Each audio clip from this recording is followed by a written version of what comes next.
What's up? Aidan from Birds vs. Boys podcast, reacting to the Birds version. Eagles' big win over the Denver Broncos today. I'm coming to you live on YouTube. If you're listening on Apple Podcasts, obviously it'll be one combined unit, but we'll be getting these out as soon as the games end on YouTube, so make sure to subscribe. But let's get into it right away with the Eagles. One of the most impressive wins of the season, one of the most impressive games of the season. It's funny that this game had a little bit of everything because it was the first time all season. I said on the show leading up to the game, I had no idea what to expect. I've correctly called win or loss every single game so far this season for the Eagles. I have a good read on this team. Today, I had no idea. So it was pretty funny that a lot of just odd stuff happened and just a lot of stuff that you wouldn't expect. The big thing being Jalen Hurts and his coming out party in the first half, where the questions about whether he is a franchise quarterback, well, he certainly looked like it in the first half today. He was 15 for 20 at the half. He combined for 228 total yards and 2 touchdowns at halftime. Now, he only threw 3 passes in the second half, but more on that later and why that was. Like we said, it was a bit of a weird half. But that was by far the most impressive Jalen Hurts performance that we have seen. We know about his legs. We know what type of X factor they play. But what we've been trying to see from him, do you have the accuracy to be a full-time starter in the NFL beyond this year? Do you have the composure in the pocket? Can you put the ball on the phrase that coaches always use, on time, on target? Can you be that guy? In the first half, he was. It was fantastic. And even one of the incompletions that he had, the one criticism of him is his deep ball. Well, he threw a dime to Quez Watkins, which should have been his third touchdown of the half. Instead, it was dropped. So it was no fault of Jalen's of his own. He was patient in the pocket. He was going through his reads. He spread it around, found different wide receivers throughout the half. He did a phenomenal job. He had a great read, great composure. You know, he's able to extend the play in that Mahomes-esque where he can kind of drag it out, drag it out, drag it out. And you saw that on his one completion to Quez Watkins where he was started in the pocket, went through his reads, started to fade a little bit, was running, and at the last second finds Quez Watkins for a big game. He was fantastic today. And we keep talking about it with the guys who we think are going to be here. What have I said on every single reaction show that we've done? Are you showing growth?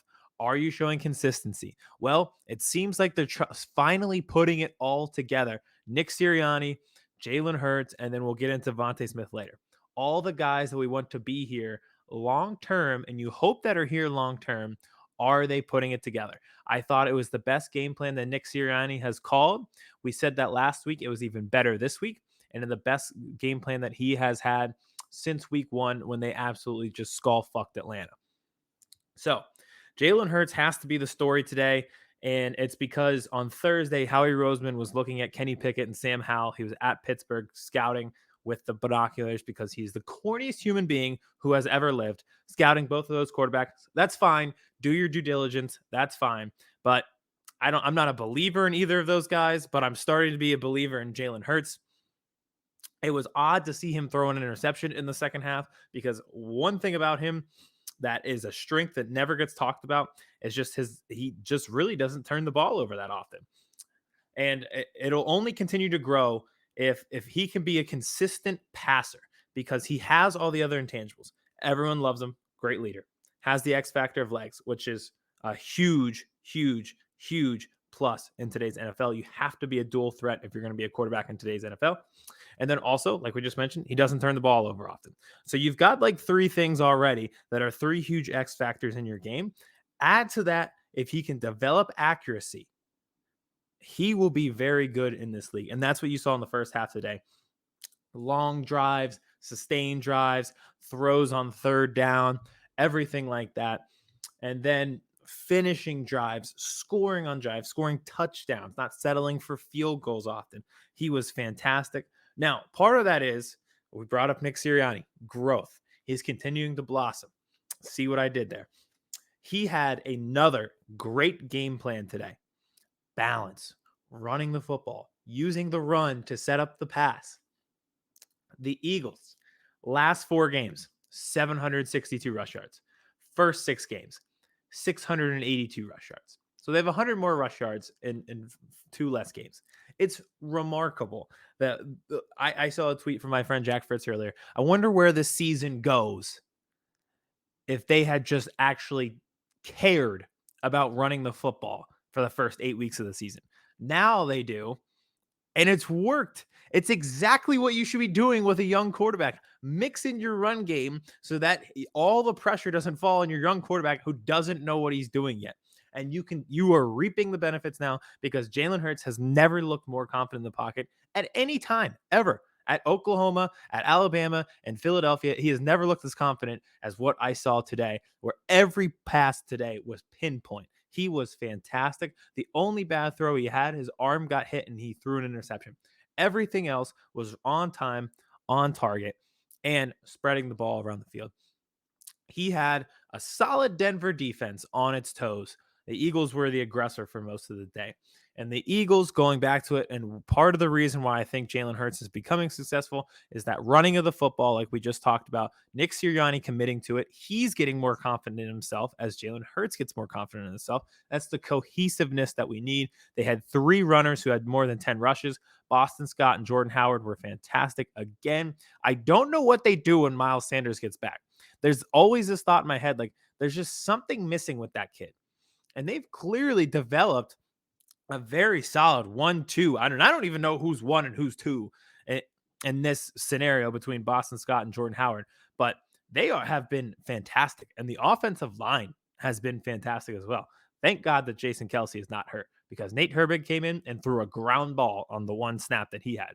But aside from that, the offensive line has been great. They've been great in pass protection. I think Jalen Hurts was sacked 1 time altogether today. And then that one play, obviously, where he got his arm hit.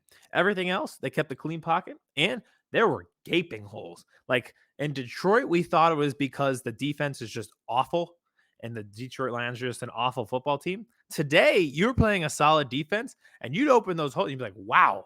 Like on the first drive, Boston Scott was bursting through these holes, and you're like, oh my God.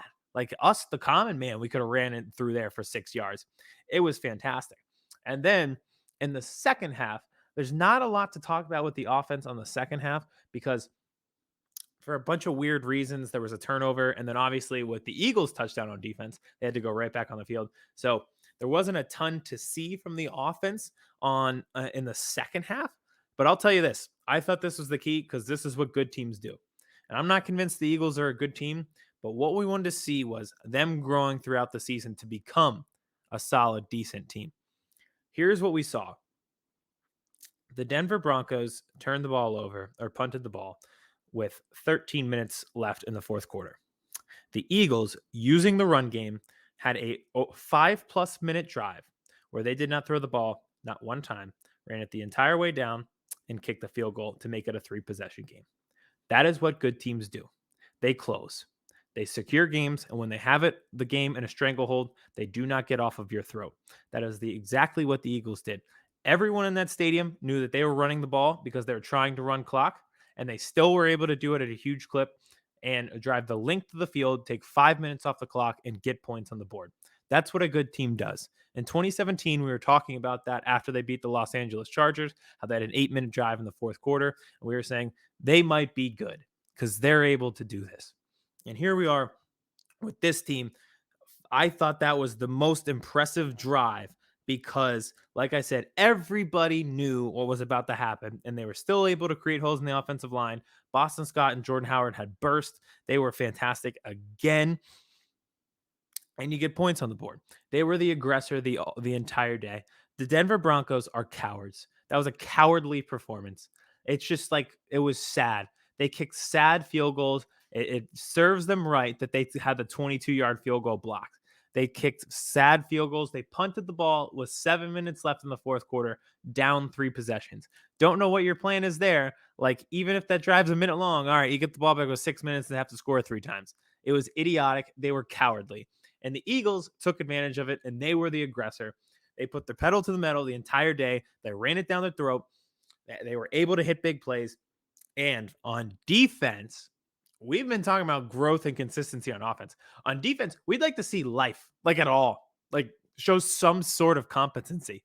Well, they did today. They grew and adapt. That is great because they were atrocious last week.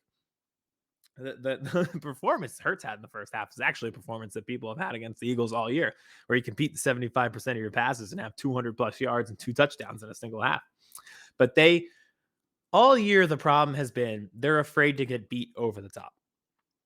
Teddy Bridgewater just isn't going to beat you over the top. So they changed up their style. They pressed a lot. If you saw in this game, they were up on the line. They were up on Judy. You didn't hear Cortland Sutton's name a lot. You didn't really hear Noah Fant's name a lot until the second half. And then also what I saw wrinkled in, the linebackers stink in coverage. Davion Taylor is fast, and that is my number one like complaint draft pick, of which there are about 6,000 complaints that we could file in terms of draft picks. He was the number one for me. He's pretty solid in coverage. He was fantastic today. The more that he's able to like actually play football because he couldn't because of religious purposes, the more he's able to grow. He's pretty good in coverage, but the wrinkle that I saw, Alex Singleton, not good in coverage, a step slow, but the heart is there. They started using him as a rusher. So they started bringing him in and kind of just using him as a rusher. And why not? Because beyond the front four, the depth behind those guys, we hope Milton Williams turns into something, but they really don't have a pass rush behind the front four and the starting four. So why not use Singleton, try to wrinkle that in? And he ended up, him and Milton Williams combined for half a sack. And there were a few times where Singleton was in the backfield and pressuring throws. So growing, adapting, just great to see life from those guys. And then obviously we've got to talk about it. This play never, ever works out for the Eagles. Like I've never watched a game and been like, oh my God, that play was crazy. And oh, I'm rooting for the team that happened for. The Darius Slay fumble recovery on 4th and 1. In my entire life, I am 27 years old. So let's do the math. I am 27 years old, and they play, up until this year, 16 games a year. So by that logic, we'll disclude playoffs. I've seen 432 Eagles games. On those 432 Eagles games and that 431 Eagles games, they just convert on 4th and 1 and get 2 yards. Today, of all days, they forced a fumble on 4th and 1. It turns into a fumble recovery where we had the fastest guy on the field, which also never happens, and he returns it 80 yards for a touchdown. I'm 27, 16 games a year. I've seen 432 games. That play never happens for me, ever. It never happens as an Eagles fan. And that's why across the Philadelphia region today, when that ball got fumbled, everybody was like, oh God, oh don't fumble it, pick it up, okay, just go down, yes, let's fucking go, touchdown. We're just not used to that play working out in our favor. So that was fantastic. And then Darius Slay being the fastest player in the field. I've never seen an Eagle be the fastest player in the field. That just doesn't happen. Speaking of players that are fast, I'll probably cop it with this because it kind of caps all the good things and the good mojo that happened today. Devontae Smith. We got the guy.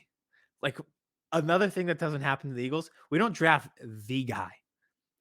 Devontae Smith had one of the most impressive catches that I never see an Eagles receiver make in my entire life. Aside from the 1 year, you can convince me, Terrell Owens in 2004. It's been 17 years since I've seen an Eagle make the catches that Devontae Smith is able to make.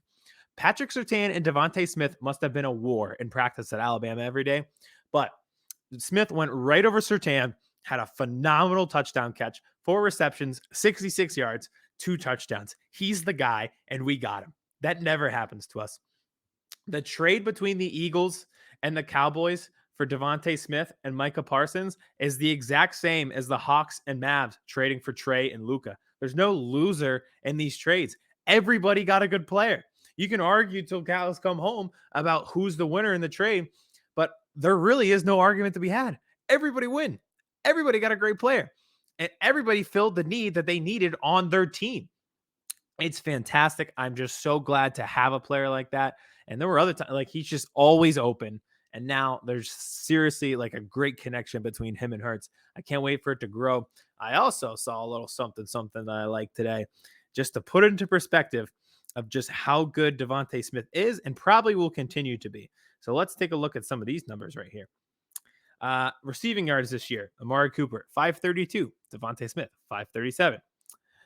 receiving yards this year. DeAndre Hopkins. Now, he's been hurt for this week, but he has 486. Devontae Smith, 537.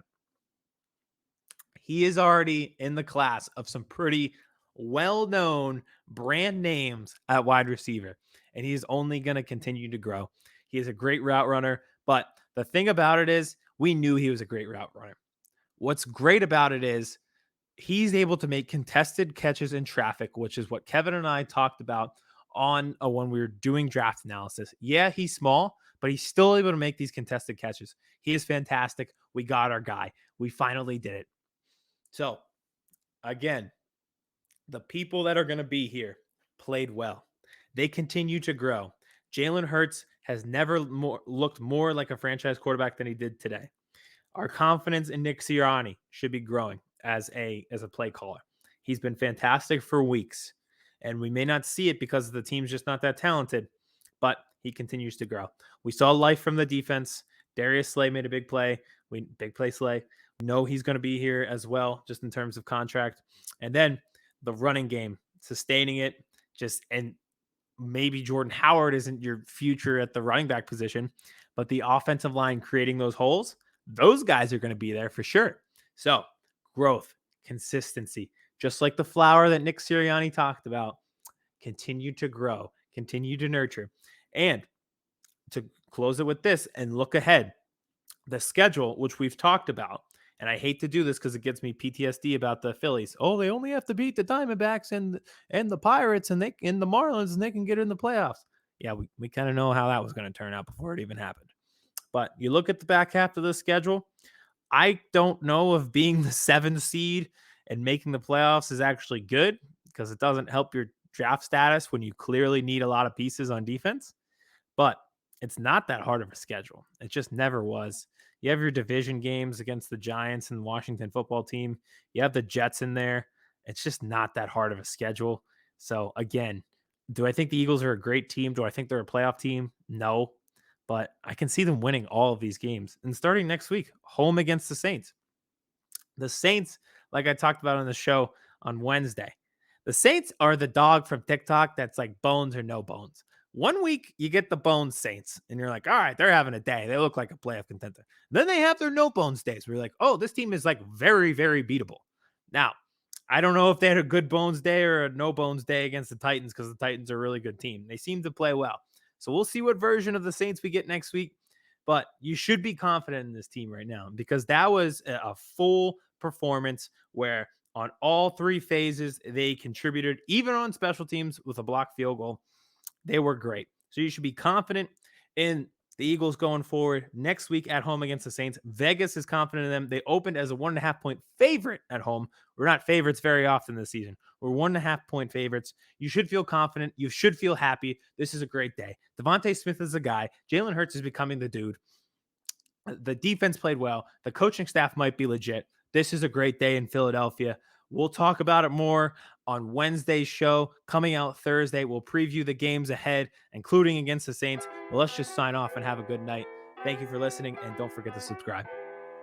Chris Hansen here, and I'm going to need you all to take a seat right over there and check out Birds versus Boys. I think you're completely right here, and I hate it. Yep. Hey, idiots. Stop doing dumb things. I got 2 phones. Upset alert. Upset alert. I might go insane. I think you're already there. There's no hope.